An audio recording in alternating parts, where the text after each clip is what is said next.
X100 and George McFly kicking back in the audio pumpkin patch, doing some sleepy time almond sunset herbal tea, but I feel sort of hypocritical because I just washed a Vibrant down with it. You're so weird. Genetics. My whole upbringing was kind of strange. Ever since the family dog gave birth to 5 puppies and me. You get the new hit from the other George, Michael, Hand to Mouth, and the all new X100.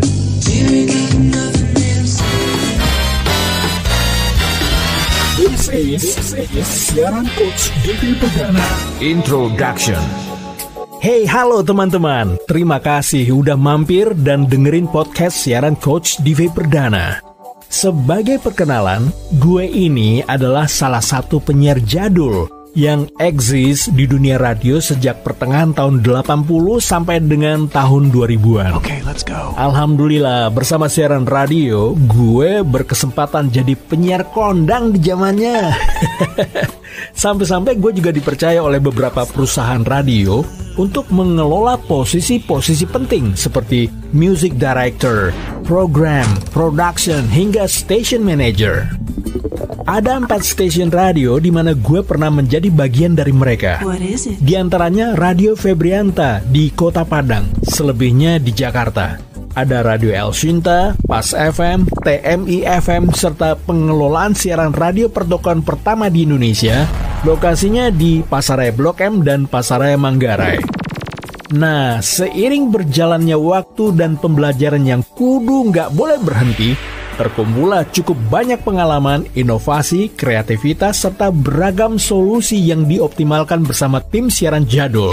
Mudah-mudahan aja ini bisa dijadikan sebagai masukan dan atau motivasi buat teman-teman penyiar di zaman now. Maka, episode pertama podcast siaran Coach DV Perdana, maaf nih, gue pengen banget bilang bahwa penyiar dan siaran jadul adalah terbaik. Lah, kenapa kok gue berani-beraninya mengklaim diri kayak gitu? Sabar bos, ada penjelasannya. I'll be back. Yo, como so people, it's me, DV, baby. Hey, como so people, this is CJ, baby. What como so people, it's ICJ. Pertama, penyiar jadul lebih punya suara yang gak pasaran, ditambah lagi dengan keahlian mereka dalam mengolah suara. Bagi penyiar jadul yang sudah mentas di pengelolaan siaran radio profesional, maka rata-rata suara mereka terdengar jernih, terlatih, serta berkarakter. Gimana enggak? Seleksi awalnya aja suara calon penyiar nggak boleh cacat. Kalau calonnya itu lelaki, nggak boleh kemayu, cempreng, alias nggak merdu atau medok dialek daerah tertentu. Jadi boleh dibilang nggak bakalan ada tuh suara penyiar jadul yang cacat, cempreng, atau kemayu yang kalau bagi pengelolaan siaran zaman now kayaknya malah dianggap unik, ya nggak sih? Bukan apa-apa teman. Penyiar itu kan center of attention, alias pusat perhatian. Atau sebagian orang radio dulu menggunakan istilah penyiar adalah ujung tombak bagi siaran radio.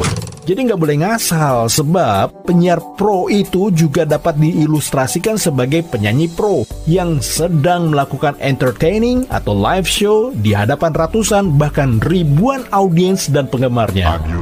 Memalukan parah nggak sih kalau karakter suara dan teknik vokal penyanyi lantas mengklaim diri sebagai pro pula, tapi air personality secara keseluruhan cuma beda tipis sama kemampuan khalayak pada umumnya. Nah, dengan begitu, apa dong istimewanya jika penyiar atau penyanyi pro yang notabene berjumlah sedikit dibandingkan masyarakat luas yang umumnya juga bisa bertutur atau bernyanyi? Jadi, lo jangan heran jika semisal pengelolaan siaran radio El Shinta jadul tempat gue berkarya sekitar 40 tahun silam mengharuskan calon penyiarnya itu kudu sarjana. Maksudnya, biar punya pemikiran dan pengetahuan umum yang luas. Udah gitu, suaranya nggak boleh cacat bos, kudu merdu dan enak didengar. Okay, let's go. Berkarakter, serta harus melalui masa training selama 3 bulan untuk melakukan pelatihan teknik vokal dan teknik bersiaran secara profesional. Coba tuh, nggak sembarangan orang kan bisa jadi penyiar. This is siaran Coach DV Perdana. Kedua, Penyiar jadul ketika bersiaran selain punya kemampuan mengolah suara, mereka juga wajib punya kemampuan announcing skill. Punya wawasan yang luas serta kesanggupan bertutur yang bisa membuat imajinasi pendengar jadi berkembang positif tanpa batas. Dengan begitu, siaran kata mereka cenderung nggak bertele-tele, nggak dikit-dikit dijadikan lelucon, serta gaya bicara mereka juga nggak menye-menye menirukan gaya bicara suatu kaum yang seharusnya memang nggak boleh jadi tren di masyarakat luas. Ingat kawan, penyiar pro itu sedang melakukan live atau recording show untuk pendengarnya yang meski segmented, tetap aja mereka punya kecenderungan yang berbeda. Penyiar pro adalah public speaker yang karakter suaranya sanggup menghipnotis telinga pendengar agar selalu betah mendengarkan siarannya. Begitu pula tutur kata dan pengucapannya dalam bersiaran gak boleh terbata-bata apalagi sampai salah ucap. Kemudian kalimat itu diintonasikan terpola tapi nggak monoton. Penyiar pro bisa aja mengomunikasikan kabar, berita, atau informasi selama semuanya itu benar dan valid. Jika diibaratkan penyanyi pro yang sedang tampil di suatu acara, emang boleh kalau suaranya false atau dia lupa lirik lagu gitu? Begitu juga halnya dengan sosok yang mengklaim diri sebagai penyiar profesional. Itu pula sebab mengapa penyiar pemula jadul nggak bakal boleh dilepas siaran kalau dia nggak menyiapkan skrip yang bakal diucapkannya dalam siaran.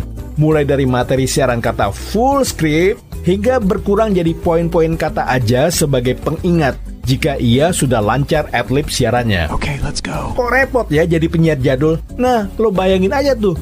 Dulu, yang saingan medianya masih sesama jenis aja udah berproses kayak gitu.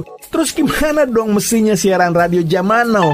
Yang siapa aja udah bisa punya media sendiri, terus jadi content creator dan cuap-cuap di sana-sini.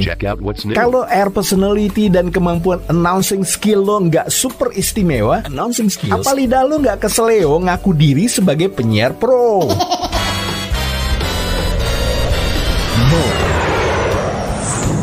Announcing skills adalah kemampuan untuk menyampaikan informasi atau pesan dengan jelas, menarik, dan efektif melalui suara atau bahasa lisan. Ini mencakup berbagai aspek seperti artikulasi, intonasi, kecepatan berbicara, jeda, dan penggunaan bahasa tubuh. Seorang penyiar atau announcer dengan announcing skills yang baik dapat menyampaikan informasi dengan cara yang mudah dipahami, menarik perhatian audiens, dan menciptakan kesan yang positif. Ketiga, penyiar dan siaran radio jadul lebih inovatif dan kreatif. Gimana enggak? Bukannya banyak program TV yang sebenarnya bersumber dari program-program lama siaran radio. Sebutlah itu siaran pemberitaan, siaran wawancara, siaran liputan khusus, siaran tanggal lagu, siaran info artis dan karya terbarunya, siaran dagelan, siaran wayang, siaran gosip, sandiwara radio. Bahkan lo nyadar nggak kalau iklan TV sekarang juga ikutin cara iklan radio? Lo nggak lupa dong kalau kekuatan utama televisi kan visual alias video dan gambar. Terus kenapa coba kok iklan televisi banyak yang pakai style iklan radio, di mana dari awal sampai akhir video iklannya diisi sama VO talent? Artinya penyelenggara iklan takut kalau visual alias videonya nggak ditonton oleh pemirsa. Dengan metode ala iklan radio kayak gitu, paling enggak kuping pemirsa diharap masih dengar tayangan promo iklan, meski pemirsanya melengos begitu iklan televisi muncul. Nah, mendapati kenyataan ini, gue perhatiin banyak siaran radio zaman now yang kayak mati suri. Udah gitu, ogah pula mengoptimalkan kekuatan utama siaran radio berupa audio dan bunyi-bunyian yang sanggup menghasilkan imajinasi tanpa batas buat pendengarnya. Faktanya, kreativitas program siaran radio zaman now, maaf nih, nggak lebih dari ikut-ikutan acara talk show ala televisi yang metodenya nggak jauh dari dikit-dikit pengen ngelucu. Udah gitu berisik ketawa sendiri semua yang ikut siaran. Gini ya bos, kalau ada cuawaan di siaran televisi, pemirsa masih bisa menyaksikan ngapain aja orang-orang yang jadi host tayangan itu. Sedangkan siaran lo kan di radio yang kekuatan medianya sound only. Jadi lo nggak perlu repot siaran cuawaan ala televisi karena lelucon dan ngakak sesama lo di ruangan siaran.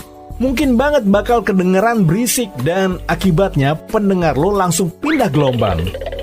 Ada nih kreativitas program andalan siaran radio zaman now selanjutnya berupa song request plus kirim-kiriman salam gitu deh. Gak ketinggalan puncak kreativitas program andalan siaran radio zaman now berupa muter lagu bagus tanpa jeda iklan. Dipromoin pula. Terus kalau siaran radio lo gak ada iklan, emang pengelola siaran radio zaman now gak butuh income dari iklan ya? Aduh, kakak pengelola. Dari dulu yang namanya siaran radio, ya kudu puter lagu bagus lah, yang pilihannya disesuaikan dengan kebutuhan dengar segmentasi pendengarnya. Jadi nggak perlu juga acara putar lagu di radio pakai dipromosiin setiap hari seolah acara yang paling keren dan dinantikan pendengar. Kesimpulannya, jika siaran radio jadul yang saingannya cuma sesamanya aja, tapi program, produksi, serta siaran katanya udah inovatif dan kreatif sedemikian rupa, masa kreativitas siaran radio zaman now cuma bisa mengudarakan 3 jenis acara yang tadi gue sebut? Padahal saingan lo saat ini bukan sesama aja, tapi sumpah banyak banget media hiburan dan informasi yang semakin berkembang pesat. Last but not least, keempat, penyiar dan siaran radio jadul punya banyak program yang dikelola dan diproduksi secara profesional, meski cuma pakai alat rekam dan editing analog alias manual.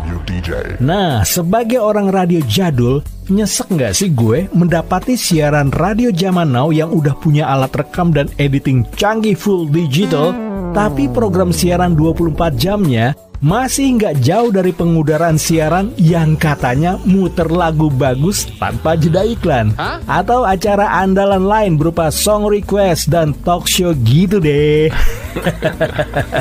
Hey, lo boleh percaya teman, kalau program siaran radio zaman now cuma segitu doang, sumpah lo, siaran radio nenek moyang lo udah optimal mentok mengkaryakannya, meski sekali lagi program dan produksi siaran kami dulu cuma pakai alat-alat manual yang masih sederhana. Okay, let's go. Yuk kita flashback. Sebelum Google resmi mengoperasikan sistem Android-nya tahun 2008, gue masih monitor tuh ada program siaran yang bikin kreativitas dan produksi sandiwara radio bergenre horor.